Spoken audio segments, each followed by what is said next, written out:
From CNN, protesters interrupt Ted Cruz's interview on The View. Did you guys see this? Ted Cruz was on The View, and it was disrupted by protesters, and it was really funny that people were saying that it was the cat with the salad meme, because the View women, like Whoopi Goldberg, were screaming at the audience to like stop yelling, and Ted Cruz was just laughing. It's like having a good time. So you have these climate change protesters appearing on The View. They're screaming while Ted Cruz is talking, and they're protesting oil or whatever. I don't know what group they're with. Cover climate now, they yelled. Here's the best part. We're 15 days away from the midterm elections. Early voting is already happening. And the number one issue right now on people's minds, for the most part, is the economy and gas prices. So when you have a Republican on The View in front of all these people, and you're screaming, no more gas, no more fossil fuels, Ted Cruz, many should have been like, well, I assure you, if you vote Republican, we'll make sure there will be more of it. And then the prices will come down.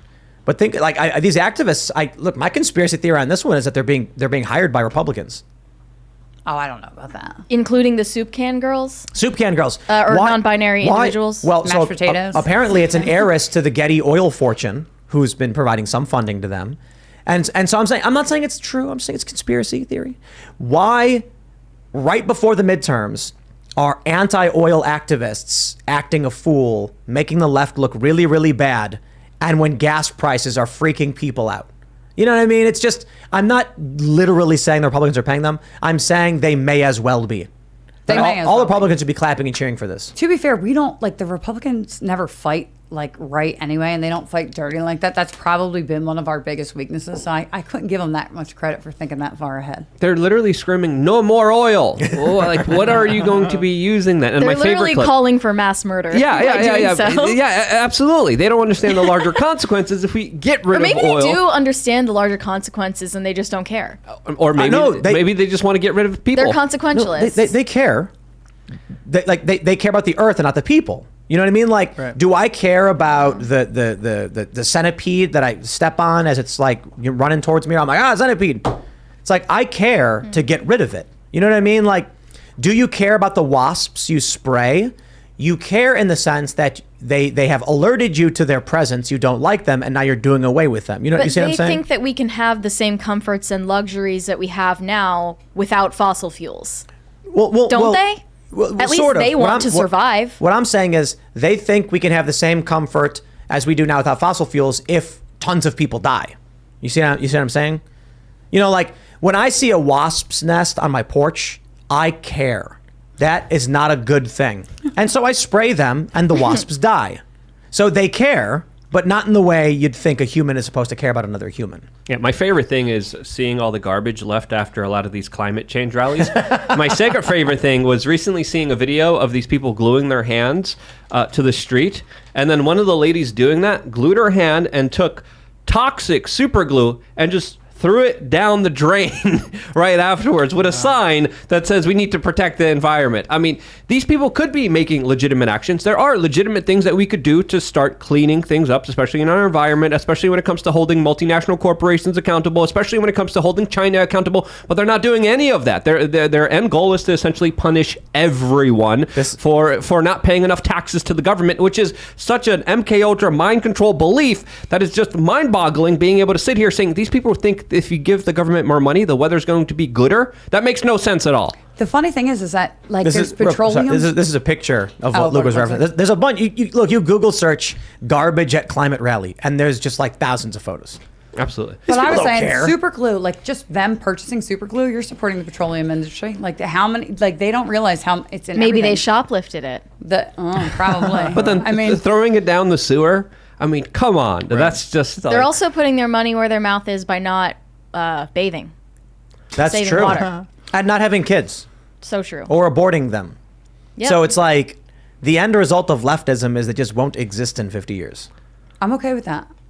Kind of like I'm okay with people like, having mass shootouts in North Philly. I'm not okay with that. No. That's terrible. It's not. No, but what you want to tell people that they can have abortions and they can sterilize their kids? No, I don't want anybody to have abortions. I think that's murder. But I do think that if there's like a bunch of people like running roughshod in North Philly and cops are getting killed all the time, then fine, let them go shoot each other.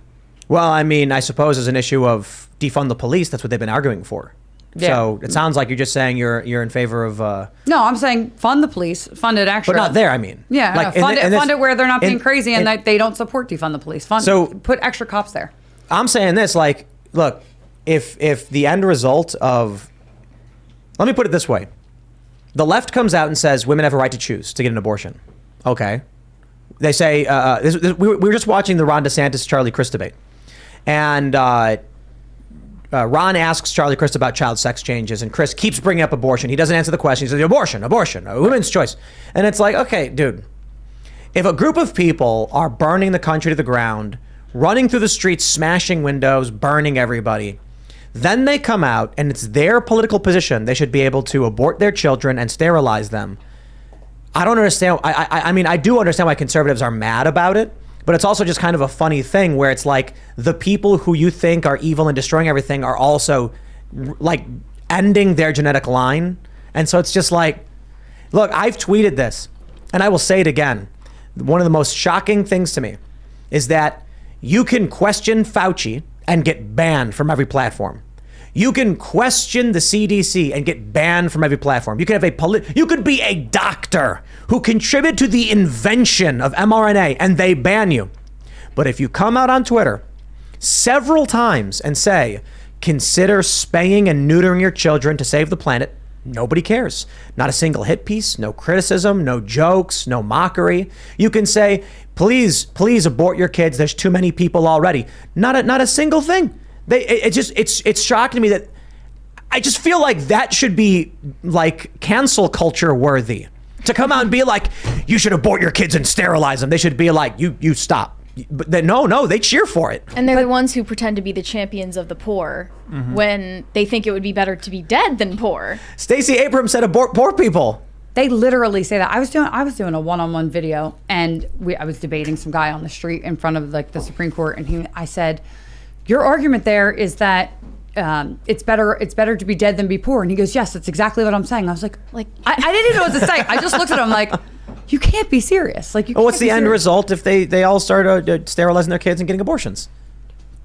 I mean, in 50 years, they're gone. Here's my problem. You can't kill enough people that there won't be poor people. That's no. Just liberals. No, right. He's talking about like what I'm saying is these people. This is the crazy thing. It is politically correct to say that the left should be allowed to abort their children and sterilize their children. How is that? That sounds like nightmarishly genocidal, but for some reason, it is a political position held by Democrats. It's trendy, according to the agenda and narrative that they're trying to push on everybody. And according to who you talk to, Mary, you could take out a lot of poor people, especially if you're talking to individuals like Bill Gates and all these other people who are pushing this larger agenda against everyone else. Specifically, he wants to take them out in Africa, not in the West. But and in India too, he's doing a lot of projects there as well. It's not genocidal because they've dehumanized that, right? Like they say it's a clump of cells or it's not legitimately. But their human. own kids. I know. I'm not saying it's right. No, I mean like sterilizing their kids too. I didn't hear that. Well, yeah, they're giving puberty blockers and other drugs, which that's are something completely different. Like that's like Munchausen syndrome by proxy. No. Right? Like but that is what mothers are doing. They're trying to do that for attention. Right, sure, and for whatever, there's a bunch of different reasons for abortions. The point is, both result in the left erasing themselves from. Yeah. So why should we complain? Well, so look. Because children are the battleground of this whole school choice, whatever you want to call it. Then school choice is the battlefield. So if the argument right now is it is politically correct to allow people to abort their kids and sterilize their kids, and that is what YouTube says is the right thing to say, conservatives don't do it, liberals do it, then okay, well, all right, there you go. You get what you want, and in 50 years, there's no leftists. But there's some intrinsic morality that's there. Like, you can't go to the pearly gates of heaven and look at God and say, hey, I didn't do anything to stop it because it would erase all leftists, and I was happy about that. Like, you have to live with your own conscience. I think that's where the Republicans, I understand, the right wing comes in with that. And I understand conservatives are desperately trying to save even the people they really don't like. It's a fascinating phenomenon. My point is just that. And they're happy to kill us. Like, let's not. I mean, they're running. Oh, look at the guy in Florida who just got mercilessly beaten. Look at Aaron Danielson. But no, my point is not to say that Republicans should eschew morality and ethics and let horrible things happen to kids. It's that the machine itself is destroying itself. The establishment is destroying itself with its own policies. And the end result is either going to be an Islamic world or just a conservative, religious, Abrahamic world of some degree. I was saying that earlier this morning because all of these factions are all of a sudden like attacking themselves. Like the feminists are getting mad at this LGBT trans kid agenda or women taking over sports. But the funnier one is the Muslim community. They've been more outspoken, especially about the like transitioning and the stuff and LGBT agenda being in their schools. All of a sudden, things that they wouldn't report on, especially in the UK about all the grooming gangs and stuff, all of a sudden there's a grooming gang crisis. And I really think it's because they've been speaking out more about the trans agenda and the LGBT stuff in the schools, because they won't have that. They are totally incompatible. And it also, then it breaks down these like coalition building that the left is trying to do. To me, I think it's important to fight for everyone, even the deranged lunatics and the leftists. I think everyone's important. We are all a part of humanity, and that's kind of my like hippy dippy kind of worldview, the way I see it. No, I agree with you. But also in a larger perspective, I think we have to understand we're also facing a major population crisis. Elon Musk likes to talk about this a lot.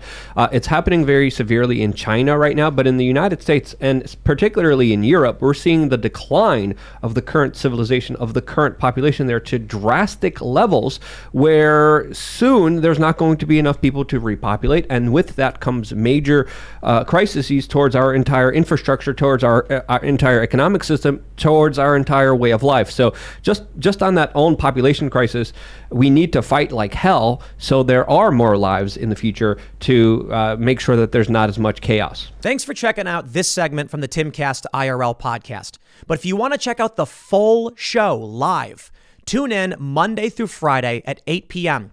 And if you want more special access content, head over to timcast.com and become a member. Your membership helps sustain this company, keep our journalists employed, makes this show happen, and you will get access to exclusive members-only segments of the Timcast IRL podcast, and there's a massive library to check out. So again, go to timcast.com or tune in Monday through Friday at 8 p.m., and we'll see you all there.